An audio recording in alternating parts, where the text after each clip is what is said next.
कृष्ण लाल की जय। श्री राधा युगल जोड़ी सरकार की जय।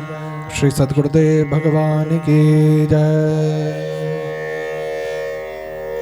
श्री यमुना जी के पावन सानिध्य में हम सभी श्री यमुना जी की महाआरती के लिए उपस्थित हुए हैं। यह सेवा स्वरूप श्री यमुना जी की ही कृपा है।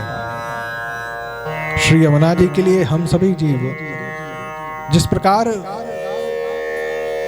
किसी माँ के लिए अपना कोई नवीन शिशु होता है, उसी प्रकार जब कोई भक्त प्रथम बार श्री यमुना जी की शरण में आता है, श्री यमुना जी का पूजन करता है, श्री यमुना जी का अर्चन करता है, श्री यमुना जी में स्नान करता है, श्री यमुना जी का आचमन करता है, तो उस जीव का उस भक्ति में उदय होता है, आरंभ होता है। अर्थात वह जीव उस भक्ति में जन्म लेता है। जीव को अन्यान्य इस संसार में आने के लिए भी जन्म लेना पड़ता है, उसी प्रकार भक्ति में आने के लिए भी उसे जन्म लेना पड़ता है। जब हम गुरु दीक्षा लेते हैं तो गुरु दीक्षा के समय पर तीन चीजें नहीं मिलती हैं। मस्तक पर तिलक, गले में कंठी और कान में नाम। वह मंत्र जो जीवन को उद्धार करेगा, जो जीवन को एक नया आधार करेगा। और साथ में एक नई चीज और मिलती है, अपना एक नया नाम, जो कि उस भक्ति में आरंभ जब होता है जीव का, तो उस नए नाम से उस जीव का आरंभ होता है। अन्यान्य स्वरूप में गुरु अपने शिष्य को एक नाम देते हैं, और वह नाम संसार से जुड़ा हुआ नहीं, वह भगवत कृपा से जुड़ा हुआ होता है, भगवान नाम से जुड़ा हुआ होता है। और वही कृपा जिस प्रकार संत कृपा स्वरूप अजामिल के ऊपर हुई कि एक संत ने यह कह दिया कि अपने पुत्र का नाम नारायण रख लेना, और उस पुत्र का तो उद्धार होना ही होना था, लेकिन साथ में उस पिता का भी उद्धार उस नाम से जुड़ गया। अपने पुत्र को जब अंतिम क्षणों में जब अजामिल जी याद करने लगे, तो अंतिम स्थिति में बार बार नारायण नारायण जब देख लिया, चारों ओर कोई नहीं आ रहा है, तो अपने सबसे छोटे पुत्र नारायण को पुकारने लगे। उल्टा नाम जपत जग जाना, वाल्मीकि भय ब्रह्म समाना। ये नाम की महिमा है। ठाकुर जी के नाम जप की महिमा देखिए महाराज, कि जब वाल्मीकि जी महाराज चारों ओर अन्यान्य स्वरूप के कष्ट और अन्यान्य स्वरूप के जब पाप कर्मों से जब पूर्णतया भर गए, जब उन्हें बोध हुआ कि मैं आज तक जो कर रहा था अपने परिवार को संतुष्ट करने के लिए, सत्यता में वह संतुष्टि का कारण था ही नहीं। मुख्य संतुष्टि का कार्य तो ठाकुर जी की कृपा है, ठाकुर जी का नाम है। अपने परिवार में सबसे पूछ लिया, बोले ये जो मैं धनोपार्जन करता हूँ, ये डकैती डालता हूँ, लोगों को लूटता हूँ, क्या इस पाप में आप सभी भागीदार हैं? सबने मना कर दिया, भैया कोई भागीदार नहीं है। पत्नी ने मना कर दिया, बच्चों ने मना कर दिया, माँ ने मना कर दिया, सभी ने मना कर दिया। अंततो गत्वा जब देखा कि सुख में सब साथ देते हैं, धन के लिए सब साथ देते हैं, लेकिन उस पाप कर्म के लिए कोई साथ नहीं देता, तो उस भाव को जब समझा है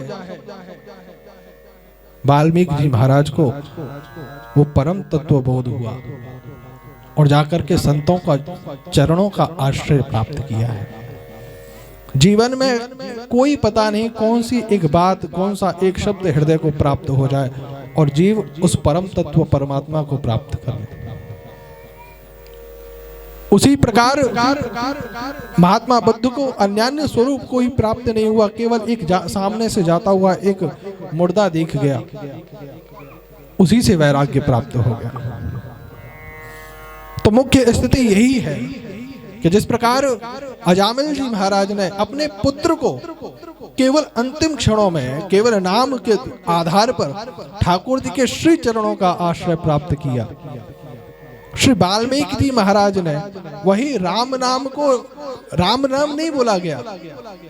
अंतिम ऐसी स्थिति हो गई, इतने पाप कर्म बढ़ गए कि सीधे सीधे राम नहीं बोल पा रहे थे।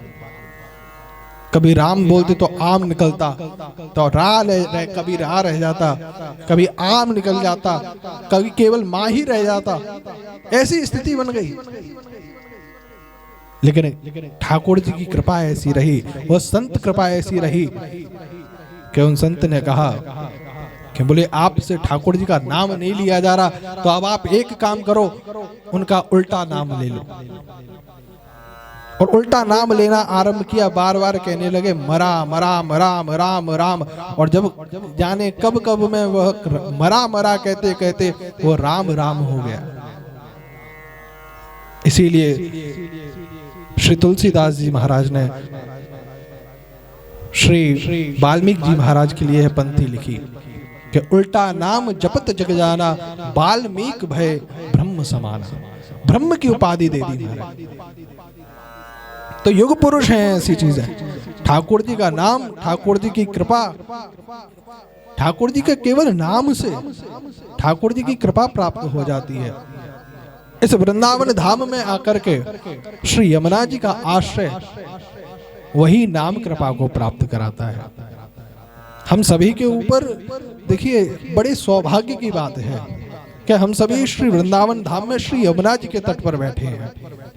श्री यमुना जी का तट कोई साधारण तट नहीं है, जहाँ स्वयं ठाकुर जी ने, अन्य संतों ने यहाँ अपना भजन किया। अपनी ठाकुर जी आज भी जहाँ दिव्य महाराज को रचते हैं, वह स्वरूप स्थली यह केशी घाट, यह वृंदावन धाम है, यह श्री यमुना जी का सानिध्य है।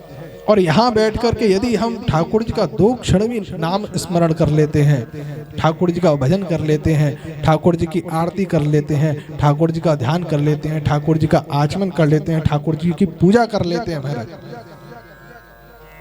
और विशेषता है इस स्थान के बारे में बताया गया है, ठाकुर जी ने स्वयं इस स्थान के लिए विशेष स्वरूप में ब्रह्म वैवर्त पुराण में वर्णन है कि यहाँ केशी घाट पर जो भी जीव श्री यमुना जी का आचमन करता है, गंगायाम शतगुणम पुण्यम यत्र केशी निपाततः, गंगा जी के भी स्नान से केवल यमुना जी के आचमन का 100 गुना अत्यधिक फल प्राप्त होता है। ऐसी विशेषता है इस स्थान की, ऐसी कृपा है इस स्थान की।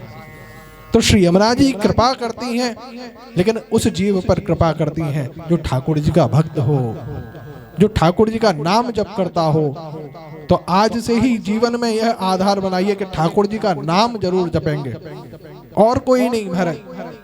हमारे ब्रज मंडल में श्री निताई गौर महाप्रभु जी आए, उस समय बंगाल क्षेत्र में कहीं पर भी ठाकुर जी का भजन नहीं होता था। यहाँ तक की वाणी बतलाई जाती है कि उस समय पे यदि कोई उस बंगल प्रदेश को यदि कोई देख भी ले, कोई सीमा से भी देख ले, तो महाराज उसको यज्ञोपवीत बदलना पड़ता था, पुनः स्नान करना पड़ता था। और केवल उन संतों के जन्म के कारण उन्होंने ठाकुर जी की ऐसी कृपा रची महाराज। संत स्वयं ठाकुर जी का ही स्वरूप होते हैं, ठाकुर जी का आगमन ही यह संत स्वरूप में होता है। तो जब निताई गौर महाप्रभु जी का वहां जन्म हुआ, उन्होंने उस नाम को आधार बताया, ठाकुर जी का नाम लेना सिखाया। तो आज महाराज बंगाल से अन्यान्य विशेष में हमारे ब्रज के जो मुख्य स्वरूप हम अगर देखें तो सप्त गोस्वामी विशेष हैं। आज तो भी भक्त लोग आकर के अन्यान्य स्वरूप में बिहारी जी और प्रेम मंदिर और महाराज अन्यान्य जगह जाते हैं, नवीन जगहों पे जाते हैं, लेकिन प्राचीन ब्रज को यदि देखा जाए तो वह सप्त गोस्वामी द्वारा स्थापित वह विशेषतः वही मंदिर है, और उन्हीं मंदिरों की मुख्य महिमा ब्रज में जुड़ी हुई है। और भी विशेष स्वरूप में है, कोई ठाकुर जी का मंदिर अन्यान्य स्थान कोई छोटा बड़ा नहीं है, लेकिन मूल स्वरूप में जो प्राचीन स्वरूप में हमारे ठाकुर जी विराजमान है, वह सप्त गोस्वामियों स्वरूप में वह मंदिरों में हमारे ठाकुर जी आज भी विराजमान है। जिनकी महिमा आज भी ब्रज से जुड़ी हुई है। तो ऐसी अद्भुत महिमा हमारे ब्रजमंडल की है। और श्री यमुना जी विशुद्ध भक्ति मुज्ज्वलाम परे रसात्मकाम विदो, जैसी उन संतों के ऊपर कृपा करे, उनको वह भगवत भक्ति प्राप्त कराई, वह भगवत प्रेम प्राप्त कराया, ठाकुर जी से लगन लगाई महाराज, उसी प्रकार श्री यमुना जी आज भी उसी स्वरूप में विराजमान है। कृपा जलधि संशते मम मनः सुखम भावया। जब तक हमारे हृदय में, देखिए हमारा हृदय पात्र है, हम यह आरती का थाल लेते हैं, अगर यह गंदगी हो इसमें तो क्या ये पूजा के योग्य होगी? नहीं हो सकती। उसी प्रकार हमारा हृदय है, जब तक यह शुद्ध नहीं होगा, यह साफ नहीं होगा, तब तक ये ठाकुर जी की भक्ति के लायक नहीं बनता। पहले पात्रता बनाई जाती है, पात्र को साफ किया जाता है, और उसके बाद में फिर ठाकुर जी के लिए पूजा के लिए अन्य वस्तुओं को इसमें आयोजित किया जाता है। उसी प्रकार हृदय को पहले पवित्र किया जाता है, ठाकुर जी के नाम से पवित्र किया जाता है, तब ठाकुर जी आकर के इस हृदय में विराजमान होते हैं, ठाकुर जी मंदिर में विराजमान होते हैं।